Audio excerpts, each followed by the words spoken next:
Hello बच्चों, let's solve this problem. Question कह रहा है sum of number of protons, electrons and neutrons in 12 gram of carbon 12 isotope. ठीक है, चलो एक मोल कॉन्सेप्ट का एक टिपिकल जो कैरेक्टरिस्टिक क्वेश्चन है वैसा ही क्वेश्चन है। ठीक है, तो इसमें जो की कॉन्सेप्ट की अगर हम लोग बात करें तो यहाँ पर आपको दो बातें आइडिया होनी चाहिए। एक, आपको नंबर ऑफ मोल्स निकालने आना चाहिए, और दूसरा आपको एटम के अंदर है ना नंबर ऑफ प्रोटॉन्स, इलेक्ट्रॉन्स और न्यूट्रॉन्स का आइडिया होना चाहिए कि किसमें कितना है। ठीक है, जो कि जनरली आप 8 9 में पढ़कर आते हैं, आपको पता रहता है। ठीक है, चलिए तो सबसे पहले अगर इस क्वेश्चन को सॉल्व करते हैं तो मैं कार्बन 6 के 12 आइसोटोप जो है इसके एक एटम में मैं नंबर ऑफ प्रोटॉन्स निकालता हूं। ठीक है, तो ये जो एटॉमिक नंबर होता है यही नंबर ऑफ प्रोटॉन्स होता है बच्चों, यही नंबर ऑफ प्रोटॉन्स होता है। तो नंबर ऑफ प्रोटॉन्स यहां से कितना आ गया 6। और जो ये मास नंबर होता है इसको बोला जाता है क्या, मास नंबर। और मास नंबर होता है number of protons plus number of neutrons. तो मास नंबर आपका कितना है बच्चों, 12 है। और नंबर ऑफ प्रोटॉन्स आपने निकाल लिया है 6, तो ये वैल्यू 6 हो जाएगी। तो यहाँ से नंबर ऑफ न्यूट्रॉन्स कितना आ जाएगा, 6 हो जाएगा। तो आपके नंबर ऑफ न्यूट्रॉन्स आ गए 6, नंबर ऑफ प्रोटॉन्स आ गए 6। और नंबर ऑफ इलेक्ट्रॉन्स, न्यूट्रल अगर एटम है तो हमेशा नंबर ऑफ प्रोटॉन्स के ही बराबर होगा।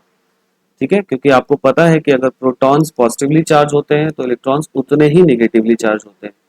तो नंबर ऑफ इलेक्ट्रॉन्स यहाँ से कितने आ गए, वो भी 6 आ गए। तो आपको सम पूछ रहा है, तो अगर मैं सम की बात करूं तो number of protons plus neutrons plus electrons ये कितना हो जाएगा, 6 + 6 + 6 दैट इज 18। तो ये हो गया अपना एक पार्ट कि हमने एक कार्बन एटम में निकाल लिया कि इतने नंबर ऑफ इलेक्ट्रॉन्स, प्रोटॉन्स और न्यूट्रॉन्स की संख्या है। अब मैं निकाल लेता हूं कि नंबर ऑफ कार्बन्स कितने हैं। ठीक है, 12 ग्राम में। तो अब यहां पर मैं मोल्स निकालूंगा। मोल्स ऑफ कार्बन कितना है, मास 12 ग्राम। ठीक है, डिवाइडेड बाय क्या करेंगे, 12 ग्राम। मैंने कौन सा फॉर्मूला लगाया है, मैंने लगाया है weight in grams by atomic mass. ठीक है, तो ये हो गया 1 मोल। ठीक है बच्चों, अब हम लोग को पता है कि एक मोल में कितने पार्टिकल्स होते हैं, 6.02 इंटू 10⁻23 इतने एटम्स होते हैं, इतने पार्टिकल्स होते हैं। ठीक है, यहाँ एटम्स की बात कर रहे हैं तो इतने एटम्स बोलेंगे नाउ। तो एक मोल आ गया, ये एक मोल में इतने एटम्स हैं।